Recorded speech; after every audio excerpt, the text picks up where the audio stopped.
pick a lot of players, and now that he has his eyes firmly set on Bayonetta after realizing that as good as Cloud is, he does have his fair share of weaknesses. He said, you know what, he wants to cover up all those holes with Bayonetta, and out of a lot of the Bayonettas that I see, I really love his creative approach to the character, right? He has such a, his conversions are like some of my favorite to watch, you know? And it's probably because of the fact that he wasn't a sole Bayonetta main from the start. You know, you've seen him play like a plethora of characters. Yeah, exactly. Just as you mentioned, DK, So, yeah. You got Bowser Jr., got Cloud. And I don't blame the man. You pick up Bayonetta and you saw his results already good, just also just stayed consistent. And Tweek being a very solid fundamental player, he's going to carry that on. But another fundamental player that you see, a solid fundamental player at least, is Maister, coming all the way from Mexico. And best Game & Watch, I would say, in general. And with wins on people like Pink Fresh and Mistake. So with wins on some of the best Bayos that we have in the scene. Here we go, watching Maister, see how he kind of dances his way around Tweek in the set. Yeah, you can see it right now, actually. It almost looks like it's a hand warmer, but wait, it is a hand warmer, right? No, I don't think so. It's not. It definitely, again, they were just dancing around each other, you know. Also, Maister has a wins on Chag. So, you know, actually understanding the matchup in general, you see how he's just trying to be as patient as possible, not trying to overextend at the same time, because you know, when Tweek gets you on that platform, it could be a lot of damage, and also really scary considering that Game & Watch is a really light character. Yeah, I like that little conversion he did with like the double up airs to the back air right there. Just basically trying to make it hard for Maister to try to get out of these combos. Hitters don't really see that many witch times when it comes to Tweek too. He'll pull it out when the time is right, and that could have been a very good situation, understanding that a lot of Game & Watches, Toot, especially on that platform, working out well, getting the first stock. Maister right now in the lead, but when you're facing off against the likes of Game & Watch, you know he's going to want to opt for the up smashes when you're trying to land on stage. So you're going to have to be careful for that. Here it is right now, Tweek managing to get that KO. Invincibility is still intact here, but Tweek is going to tack on so much damage. Oh, F-tilt. Gave him the chair. Yeah, and he tried to catch the landing with the up smash there too. All right, here it is. Trying to see if he can get back on stage right here. Clips him with the down tilt. And the smash the immediately accompanied too with the air dodge. Oh, Tweek getting the down tilt. I like the weight right there. And Maister just completely up being out of that situation. Just rather mix up his way of landing. Probably opt to go for the ledge. Gets the throw into hammer. That's also a scary situation because if RNG's on your side, you get the throw into a 9 hammer. That's going to be it, man, especially by the ledge. Oh, yeah. There's a spacing right here. Tweek has to be careful, though. You see all these hops from him, but Maister, all he needed was one up smash. Showing absolutely no fear when it comes to this matchup. Understands what he needs to do. Tried to see if he could get a 9, but not quite. He gets a 2 and then a 1. This man, poor guy. Then he gets back air, but it's okay. Great DI coming from Maister. Yeah, he so has to DI make too. It back. Yeah. Imagine with like a light character like Game & Watch. Seeing him go for these up smashes, though, whenever Tweek goes for a short hop, I would straight up just short hop into a witch time just to get rid of Maister's stock. But let's see here. Wow, that aggression coming from Tweek, just completely trying to stuff out that down smash. See Maister trying to get the landing on that. Just as you mentioned, Tweek could possibly be waiting for a short hop witch time just to counter that, but at the same time, I feel like it'd be really risky as well. Yeah, it could be a bait too from Maister. He's like, hey, look at me, I'm putting out obvious up smashes. Witch time for me. Uh-oh, that's an up air. Oh, there it is. Yep. So, yeah, that could also be a bait too if he just were to whiff it right in neutral, so that Tweek could go for a short hop witch time, which would yield a free punish. So, good stuff overall by Tweek, not falling for the bait and playing strong right there and patient as possible.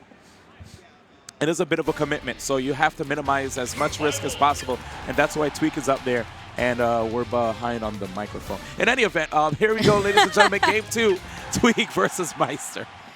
Especially hanging around the blast zone like that too. Game & Watch being the 3rd lightest character in the game, it could be quite a struggle. That's why you saw Maister actually up B in certain situations when he felt like he was going to try to be contested up there on the blast zone. Nonetheless, Bayonetta is also another light character, I believe, number 45 on the featherweight list. And the up air coming out, and Tweek getting... I love how Tweek lands on the platform into witch time, knowing that Maister is going to try to contest him with the up air, sending him completely straight up. He's at 81% already. He looks so clean when he plays Bayonetta, though. You see, right? Yeah, like, straight fundamentals. Like you can definitely tell like what he's trying to opt to go for. Sometimes he doesn't even press a button. He just hangs out on stage to see what you do first. What I love about his playstyle, first and foremost, is the fact that he doesn't quite rely too much on special moves. So in order for him to have to like land on the edge, so that he has to mitigate that landing lag, you know? Like a lot of the other Bayonetta mains, you'll see them opt for a lot of options. That means that they're gonna have to drift back towards the edge to get rid of the landing lag. You see Tweek instead go for a lot of normals to try to keep things safer upon landing. And that's another up air, though back air this time, and Maister, that actually worked out really well for Maister too. Yeah, probably thinking that he was gonna try to mix it up, and that's why he went for the back air instead. Yeah. Yeah, we're definitely gonna see. Oh boy. Okay, at least he got a little bit of health. The apple. Health back. Great air dodge right there, avoiding the upper that would have killed. But he knocks him away, and Tweek with the SD. But fortunately for him, Maister's about to get KO'd, so it's not the worst thing in the world. Clip. Nice, right there. Not too much cooldown, able to put out another upper just to punish that air dodge. Yeah, unfortunate frame trap, but Maister still in the game here. Gets the up smash and the up air. See, getting all this percent already, gets another grab. It's the back air instead. Okay, nice right there, just going in with the key. Has to be careful if he opts for that again, though. Well, and Tweek not showing any fear. Wow. I like that option instead because maybe he felt like since Maister was air dodging at the right time that he would have air dodged that up there. So he actually opted to go for the down air since Maister was below him. Okay. And you saw what Tweek did there too. He made sure to end that combo so early because he wanted to be able to land before Maister so that he can pressure him again. And he did when he managed to pop him up afterwards again and just finished it off with that combo. As well as like not overextend at the same time because he knows that Maister, if he up airs him by the blast over, that would be Tweek's stock instead. Yeah, gotta be careful. Yeah, toot myself out of there. All right, so we have a 2-0 lead right now for Tweek over Maister. And let's see, I'm trying to think about the stages that Maister will opt for. Okay, so Maister definitely decided to opt for a stage that made Tweek feel like he wanted to instead close this out with the DK. Interesting counter pick right here. Maister's face changed a little bit too when he saw the DK. And I would feel the same way too, right? Understanding that when you're facing off against Tweek, you have to be careful, bro, because you'll never know what he's going to pick against you in tournament. Yeah, most definitely. And also, it's from the fact that DK has some large hurt boxes, Maister is going to be able to try to get away with a few more. Oh, no! That hurts. That hurts. I love how he just throws it out, though, at the same time, because you never know when the next one could be another 9. I remember back then when people thought that they actually charged their 9s. I don't know if people still believe that. No way. Like, oh, if I use a couple numbers, maybe I could heighten my chances. Urban Legends, guys. Anyway, here we go. Call it Mr. RNG right here. Gets the grab. Toots Tweek out of there. Tries to mix up his landing. Forces him to land right behind him before he gets the grab. So smart, and I love that after he gets the juggle, he makes sure to use the win box of the up air just to keep Tweek up there and make it easier for him to follow the drift towards the ground. Grab, yep, and 2-2. It's heavy though. That's another thing. DK is a heavy boy, so. Great down air, tries to take Tweek off to the side of the blast zone, but he's gonna do it anyway, and we heavy out here, boys. That's DK eating his vitamins. Heavy. Sick tech right there by Tweek, and there it is with that horizontal knockback that he needed to get rid of the stock, but now we have DK this is like almost at 0. 200% basically. DK being the second heaviest character in the game. Eesh. DK just chilling right now. Yeah, he's getting juggled right now, but again, all Tweek needs is that one opening. It's definitely looking a bit tougher though, after deciding to opt for DK. Like how he fast fell that on purpose and knew immediately where Tweek was going to land. Finally got that up smash on the landing. He was trying to go for that for a few times already in the set, and he finally managed to get it. I'll be honest, looking at what transpired there, I feel like it would probably be better to see the DK come back, you know?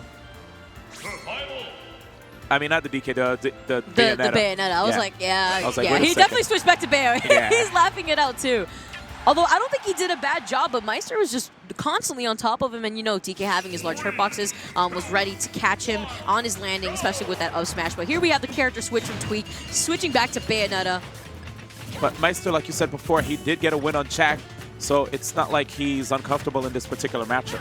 Yeah, and Peak Fresh too. So Peak Fresh and Mistake being another player that's in bracket here still. Maister is just no stranger to this matchup, catching another landing with the up smash. It's something that Tweek's going to be looking out for. But as you mentioned, what if Tweek just short hops witch times at a % where it's not really risky for him to do so? Yeah, it's true. Right now, though, I noticed how Tweek, this time, you know, he's trying to see if he can go into the air, use that neutral air.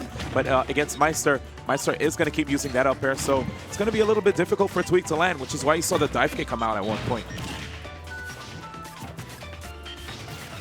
Okay, fading back here, hanging on the platform again.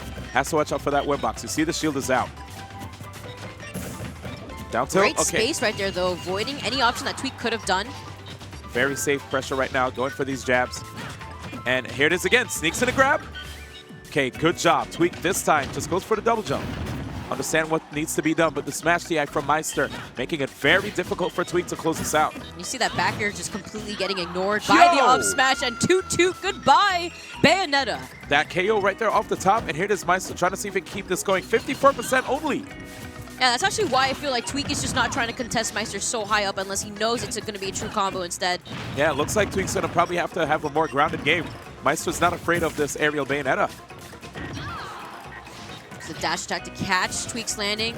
Seeing almost a complete different Maister here. Does get the fair one into Witch Twist and completely going to wipe Maister out of there at 90%. Yeah, man. It's definitely a light character to deal with. You said like the second lightest one in the game here, so yeah. It's a tough situation. It's a hard not life. For GW. I tell you. Jeez.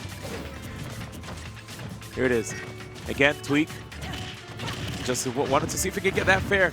It's the back end of the upper two. No way! My goodness. Pops him all the way up there with the Witch Twist. The second one at that. And Maister, I have to say, did a really admirable job versus Tweek. But Tweek right there was able to just clutch it out with his Witch Twists. And off the top does Maister go. He's still in the tournament, though. You know, got sent into the lower bracket. It's not going to be the end of his run. But I have to